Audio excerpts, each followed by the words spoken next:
Ipinababahala ng National Security Council ang pagbalik ng tinatawag na monster ship ng China sa Zambales. Ayon po sa NSC, ang ganitong mga aksyon ng China ang nagtutulak sa Pilipinas na palakasin pa ang alyansa nito sa ibang mga bansa. Yan ang agenda report ni Francis Volve. Nasa loob na naman ng exclusive economic zone ng Pilipinas ang tinaguriang monster ship ng China. Ayon sa PCG, ang Chinese Coast Guard Vessel 5901 ang pinakamalaki sa buong mundo na nasa 12,000 tons. Huli itong namataan sa layong 77 nautical miles sa may Capones Island sa Zambales nitong Martes. You do not possess any legal authority to patrol within the Philippines exclusive economic zone.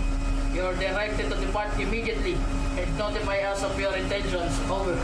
Patuloy ang radio challenge dito ng PCG. Sa katunayan, nakabuntot na ang pinakamalaking vessel ng PCG, ang BRP Teresa Magbanwa at BRP Gabriela Silang. Bukod sa monster ship, dalawa pang CCG vessel ang minomonitor sa loob ng EEZ. Our main role right now is to make sure that the China Coast Guard vessel don't come close off the coast of Zambales. So that is the mission objective of 9701 and 8301 to move further away the 5901. Nakakaalarma na raw ang presensya ng monster ship sa ating karagatan. Ayon kay NSC Assistant Director General Jonathan Malaya, layon daw nitong takutin ang mga mangingisdang Pinoy. Giit pa ni Malaya, ang agresibong mga hakbang ng China ang mitsa sa pagpapalakas ng alyansa ng Pilipinas sa ibang mga bansa. Ang Department of Foreign Affairs naghain na ng isa na namang diplomatic protest laban sa China. First and foremost, we've already made that call for the PRC to withdraw the monster ship for reasons that, number one, as mentioned by Commodore J. Tariela, we do not want to normalize this kind of behavior. It is an escalation and provocative, and the presence of the monster ship 77 nautical miles off Capones Island in Zambales is clearly not acceptable. May update rin ng mga otoridad sa mga submersible drone na nakuha sa karagatang sakop ng bansa. Ayon sa Philippine Navy, 5 underwater drone ang na-recover sa iba't ibang bahagi ng West Philippine Sea. Ang isa rito ay tapos na ang pagsusuri habang ang 4 ay patuloy na sumasa ilalim sa forensic examination ng AFP.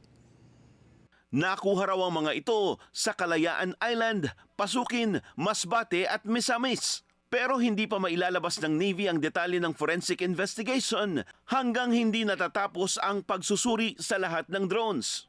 Ang malinaw pa lang sa ngayon, for data gathering ang mga nakuhang drones. This information will have commercial value, it will have academic value, it could also have, with the crisscrossing of information right now, it could also have military purposes or applications. Tiniyak naman ng AFP na handa ang contingency measures nila para tapatan ang posibleng reklamasyon ng China sa Bajo de Masinloc o Scarborough Shoal. Kabilang riyan ang hindi pag-alis ng BRP Sierra Madre at nagpapatuloy na rotation at resupply missions. Para sa agenda, Francis Polbe, Billionario News Channel.